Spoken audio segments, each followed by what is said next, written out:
Speaking of the US, remember Israel and Iran are continuing to launch airstrikes against each other, and the US role is currently being monitored. Israel targeted key facilities in Iran's nuclear program, while Iran retaliated by striking an Israeli hospital.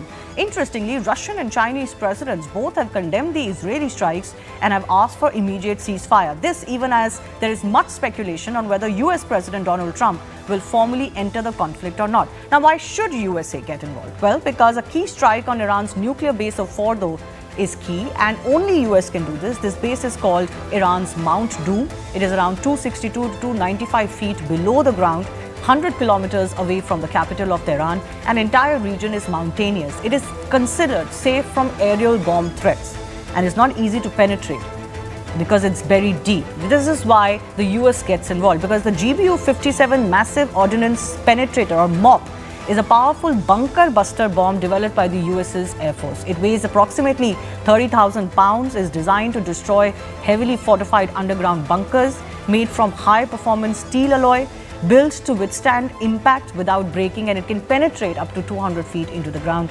Engineered for maximum durability and damage, this bomb is particularly significant due to its ability to reach and destroy these well-protected targets, such as those involved in weapons of mass destruction program, and can be carried by strategic bombers like the B-2 Spirit alone. Now, US is not is opposed to the nuclear program in Iran, but it also has substantial military interests in the area, which is why it could get involved. The United States holds the largest military base in the region that houses 10,000 personnel, jets, drones, and a lot more at the Al Udeid Air Base in Qatar. Camp Arif Jan in Kuwait holds around 13,000 troops, second largest US military base in the region. Naval support activity in Bahrain houses US Navy's 5th Fleet and approximately 9,000 personnel.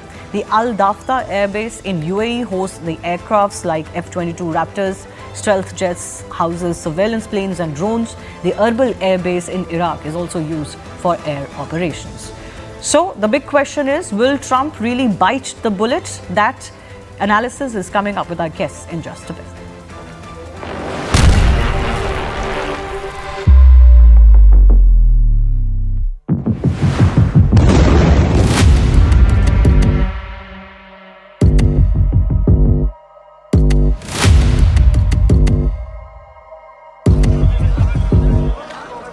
The past 6 days, Iran has launched over 450 ballistic missiles and hundreds of UAVs. This is exactly why we cannot and we will not allow this regime to obtain nuclear weapons.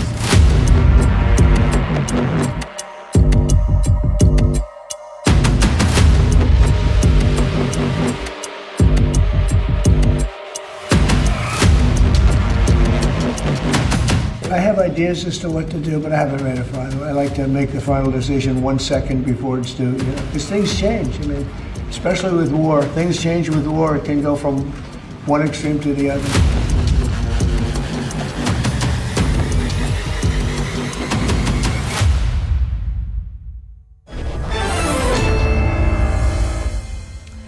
Major Dan Pfefferman is former IDF or the Israeli Defense Force member and foreign policy expert. Glenn Carl is former CIA officer. I do thank you, gentlemen, for joining us. Major Pfefferman, I begin with you. Israeli military has announced that they continue to strike nuclear sites in Bushehr, Ifshan, Natanz, that 2/3 of Iran's missile launchers have been struck. But there is a sense growing that maybe Israel underestimated what Iran was capable of, and for that final blow or final solution to the Iranian nuclear sites, are you dependent on the US support? Thanks for having me on again. First of all, I think we overestimated, and that's always a good thing in military conflicts, is to overestimate your enemy, your capabilities, to not rush into war. We thought and understood, and now we're feeling it, that there are very clear consequences for launching such a strike. It is important to always put into context for our global viewers that this is a conflict that Iran started long ago against Israel. And as Iran came closer and closer to achieving nuclear weapons capacity, Israeli leaders felt they could not wait around any longer. We estimated that the Iranian missile attacks would be much more severe. We estimated that we would need at least a week longer than it took us to neutralize Iran's air defense capabilities. And we estimated many thousands of casualties in Israel from Iran itself, but also from Hezbollah and from other Iranian proxies. And so we're actually, although we have lost well over 20 civilians and many, as you can see on the screen, civilian infrastructure, including now a major hospital, have been hit and badly damaged. This is part of the price that Israeli leaders and Israeli society, it's important to say, Israeli society is willing to pay. Okay, but Yeah. what about the dependence on US as far as those bunker busters are concerned? It doesn't seem like this conflict will move very further until US decides whether it wants to help you or not. Well, the U.S. entering this conflict, first of all, that needs to be an internal American decision, and it needs to be in accordance with American interests. Israel has never asked, nor does it want any other country to fight its battles for it. I believe that taking out Iran's ballistic missile and nuclear weapons capability is absolutely in America's interests, but President Trump was democratically elected on an America First policy, and that is correct for the American people. So that he needs to consider, and the United States leadership needs to consider, what is there. Will America's entrance and the use of the bunker busters, the GBU ordinances that can penetrate, the Fordo centrifuge area that is some 90 meters underground, yes, it's very helpful. Israel had no pretensions that it can completely dismantle Iran's nuclear program on its own. What Israel is doing, though, is looking at the nuclear program, missile program, regime, decision-making capacity from a holistic aspect. And so it's taking out all of the different parts of what we can call the supply chain of a nuclear and ballistic missile and military apparatus, and it's not just hitting one site. Ultimately, what we would need to see is much like Gaddafi gave up Libya's nuclear program. You would want to see the Iranian regime completely give up all pretensions of a nuclear program, or best case scenario, that the people of Iran would rise up and take out this terrible regime. Yes. Glenn Carl, the Iranian leader Khamenei has said the very fact that the Zionist regime's American friends have entered the scene and are saying such things, he's talking about some of the threatening statements coming in from Donald Trump and others, is a sign of that regime's weakness and inability. Now, the biggest question on everybody's mind is, will US bite the bullet or not? I'm seeing flashes of a report where Trump has apparently asked if bunker busters are going to be effective in Iran. He's considering it. He hasn't denied it. What do you think? Which way will he go? Well, that's the big question, isn't it? Yes. I think he is, unusually, Trump was straightforward and honest when he said that he hasn't decided yet and nobody knows because he doesn't know. Certainly, American involvement is more likely today and was more likely yesterday than it was 5 days ago and 6 days ago. The structural issue has not been addressed by Israel. Israel's attacks have been tactically brilliant. The intelligence operation and then the commando raids and the Air Force and so on. It's one of the great intelligence successes in history, literally. However, tactical success is not strategic success. And the strategic equation, the problem is that Iran has sworn to destroy Israel, kill every Jew, and throw them all into the ocean, into the sea. And until that changes, there's not strategic security for Israel or in the region, frankly. Now, Iran is really on its heels. They have put themselves into a box by endlessly provoking through surrogates Israel, and for that matter, other parties, the United States included, in the region.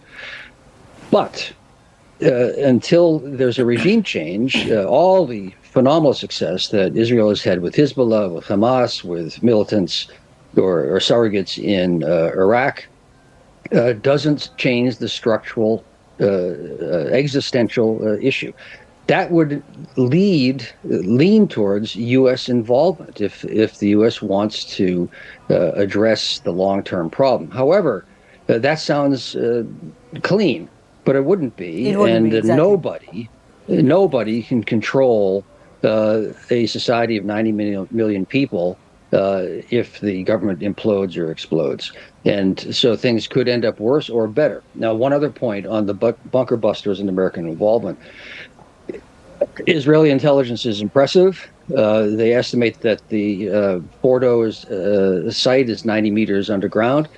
Perhaps that's accurate, but there are also reports that are credible that it could be 1,000 meters underground. 1,000 meters? And I've heard reports of that. I can't substantiate. I do, of course, do not know.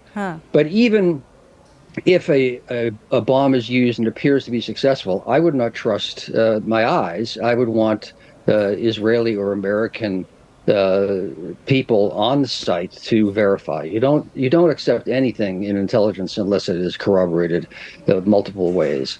So the dilemma is acute for Israel and for the United States. The inclination to draw the reasons to become involved are strong, but the consequences could be catastrophic too. So I think Trump is sort of in the right place, not knowing what to do yet. Speaking of those reasons, or what's keeping America guessing or thinking right now, I do want to understand from you, Glenn Carl, is the Russian support to Iran, the Chinese support to Iran in this conflict, do you think these are also some of the factors that are playing out? Both these leaders, Xi Jinping and Vladimir Putin, have said that they have condemned Israel's conduct. They've said there's no military solution to the conflict. They have urged immediate halt of attacks on the Bushehr nuclear plant in Iran, where Russian specialists also work. Do you think these are also factors? Well, there are factors, but there's one can only smile, really, that Vladimir Putin is offering to mediate peace and is a little bit like the fox telling people not to steal eggs out of the chicken coop. But everybody's offering to mediate peace these days. That seems to be the invoked thing. Every leader is offering to do so. Peace. Everybody likes peace. It's very easy to say. China has postured itself in a classic way. I mean, all countries do this, that they can mediate and isn't peace nice and stop killing everybody. But, once again, anyone who's ever heard me on the air or read anything I've written knows that I am not a supporter of Donald Trump. However, Trump's response to Putin's offer to mediate was, well, perhaps you should stop the war in Ukraine first, which seems to me a reasonable point to make. However, on the positioning of Russia and China, China will lose if oil prices go up and Iran can no longer be one of their tools to obtain energy. They're the big loser. Would they do anything beyond posturing and saying nice things? I think not. It's conceivable if Iran had more capabilities than they appear to have militarily, they might do what they've done with Russia, which is not provide overt weapons, however, sell them 100,000 washing machines which have computer chips that can be used in missiles or something to that effect. But that's way down the road. I don't see that happening. Okay. And similarly, Russia can't really do much either. They're the ones who are obtaining drones from Iran, and I don't see them being able to do more than talk at present. Yes, but it can be about, more lines being drawn as far as US's relationship with some of these countries are concerned. It's not great relationship with Russia and China to begin with already. But Dan Pfefferman, I do want to ask you, what are the estimates in Israel of how soon can Israel end this conflict, get to its end game, achieve its target? It seems like, once again, all of that is up in the air, or is it? Do you feel confident that Israel is looking at an end? I do. I've often been, from a policy and strategy perspective, I've often been critical that we, as my co-panelist here, Mr. Carl, said, we're very good on the tactical level. We don't always know how to connect that to strategic objectives, and that is a criticism that I've often voiced myself. What seems to be the case here, despite the bluster by Israeli leaders, is a very clear understanding that there is a limit to what we can achieve with our precise and still somewhat limited airstrikes. We cannot certainly target all the way down to Fordo, and even if we could, one of the key issues that always came up in the internal debate and the policy debate on whether Israel, the United States, the West, etc., should attack Iran's nuclear program was the fact that, unlike Libya, unlike Syria, this is a domestic program. The scientists, the know-how are local, so they have the knowledge to reconstitute this. Now, many of the scientists were taken out in the first wave of strikes, and a number of senior scientists have been assassinated over the last years, reportedly by Israel. The nuclear archives in Tehran were infiltrated by Israel, and I think they were bombed in this round of strikes as well. So it is a bit of a cat and mouse game, and Israel understands that it cannot single-handedly completely take it out. What I would expect to see is one of two things happening. One is that in about maybe 2 weeks' time, according to what Israeli leaders are saying, Israel will seek an off-ramp from this conflict itself, saying that it achieved a significant delay to the program, and I think Iran would be happy for a calming of tensions as it's taken a strong hit. The other, which I think might be what the Americans are angling for, is using Israel as a sort of bad cop in this routine, an attack dog, where the Iranians come to the table, and then Trump gets to claim a foreign policy victory of getting Iran to give up significant portions, if not all of this program, under the guise of what Israel already achieved and what a U.S. entrance would achieve if that were to happen. Well, certainly, this whole attempt to be seen as somebody who has stopped a war, has stopped a conflict, got something great in a deal, seems to be something that Donald Trump is very interested in. We'll know all about that in India as well. But Glenn Clark, final comment. What does your gut say? Do you think America has the appetite domestically to get involved in this conflict? It could be actually pretty quick if they do. I don't know if you disagree with that, but do you see that happening? Well, it's quick in the sense that it's easy to destroy things. I think Israel by itself could destroy the Iranian regime, and the U.S. certainly can. But that's the easy thing that doesn't look beyond tomorrow morning. And Major Fefferman, you and I have all been touching upon the strategic complexities that are really unsolvable. Israel's dilemma was that can we accept an existential risk? And they decided no. And they said it is better to buy some time of increased security and worry about tomorrow, because tomorrow never comes. Yes. And that's a pretty strong position to take.